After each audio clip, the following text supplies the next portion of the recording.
Za ove divne hurmašice prvo ćemo spremati aktu da bi nam se ona skuhala i prohladila. Mjere su na čaše, kako sam već u naslovu napisala, znači idu 2 čaše šećera. Čaše su od 200 ml i ide čaša i po vode. U to ćemo dodati i 1 kašiku limunovog soka ili možete staviti 1 do 2 kriške limuna po vašoj želji. Ovo ćemo da kuvamo nekih 5 minuta, isključit ćemo ringlu i ostaviti još malo da prokuha. Za smjesu će nam biti potrebno 2 čaše ulja, 1 čaša vode i to nosimo da nam prokuha. Dok čekamo vodu da nam prokuva za tijesto, ovdje smo pripremili 680 g brašna. U to ćemo ubaciti 1 prašak za pecivo i dodajemo 3 kašike kakao praha,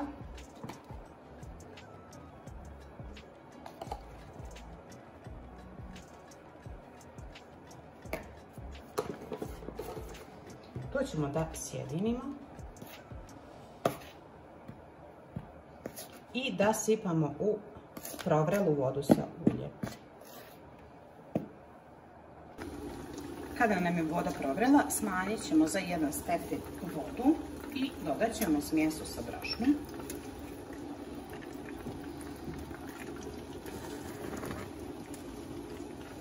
I sjediniti.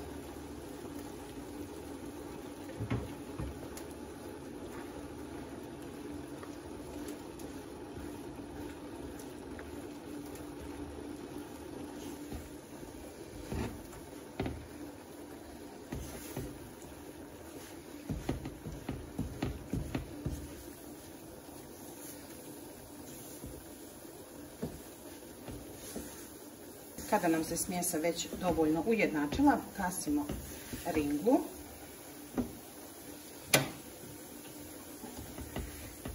i još malo sjedinimo, te ćemo ovo prebaciti da se malo prohladi. Dok je smjesa još vruća, prebacujemo u zdjelu kako bi se ona malo prohladila i tu ćemo tijesto da malo još namjesimo. Ja ću tijesto još malo da namjesim rukom. Iako je malo vruće, nije strašno.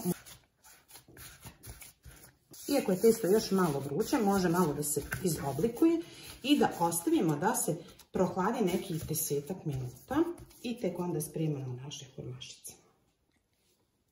Kada nam se tijesto malo prohladilo, sada ćemo da uzimamo po 1 komadić. Malo ćemo da napravimo oblik kuglice ili tako. Znači valjamo i malo u dužinu. Znači pravimo veličinu ćevapčića. Stavljamo ga na rende ili bilo koju šaru, šta vi želite, i skupljamo sa strane. Pravite oblik koji vi želite. Znači veličinu, oblik.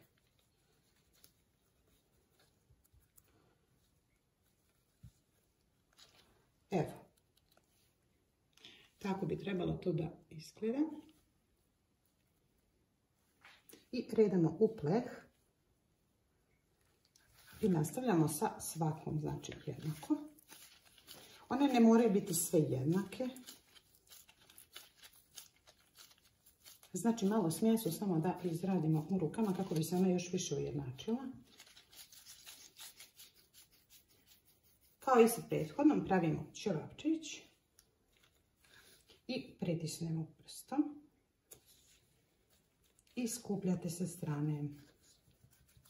One su malo prke od mrsne zato što su posne i nemam nešto mnogo da ih veže. Zato se mora brašno i kuhati.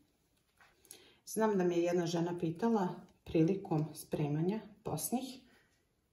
Rekla je da nikada nije vidjela da se brašno kuha za hurmašice. Međutim, brašno se kuha baš iz tog razloga što nema što da ih veže. A kuhanje tijesta imate i u slučaju Princes Krofni i u mnogim drugim tulumbama ili nekim drugim kolačima.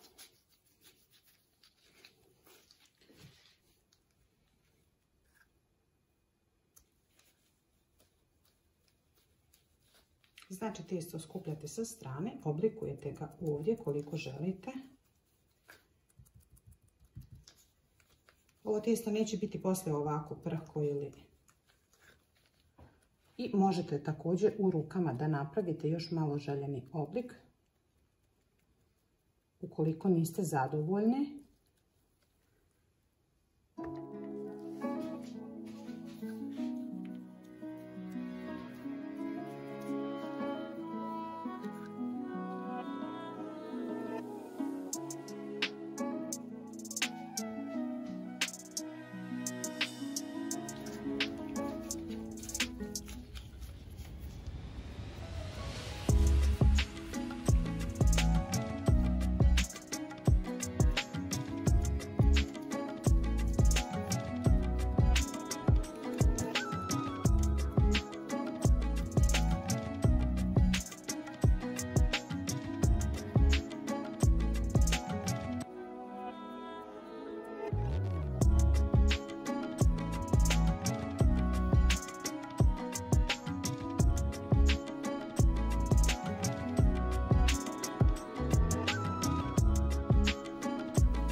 Napravili sve formačice, sada nosimo da ih pečemo na 180 stepeni 25 do 30 minuta.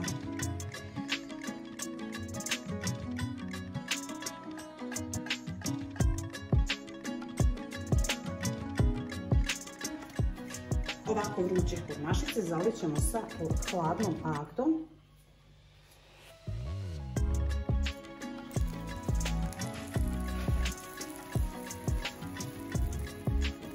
I ostavit ćemo najbolje preko noći da se to dobro upije.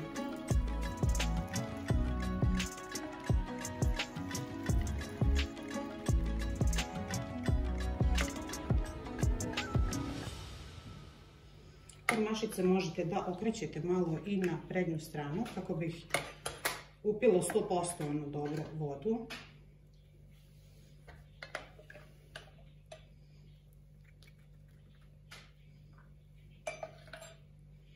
Ali bez obzira i da ih ne okrećete, one će stvarno da budu mekane i fine. Ja ću ih ostaviti nekoliko sati pa ću ih pokazati kako su upile i kako izgledaju.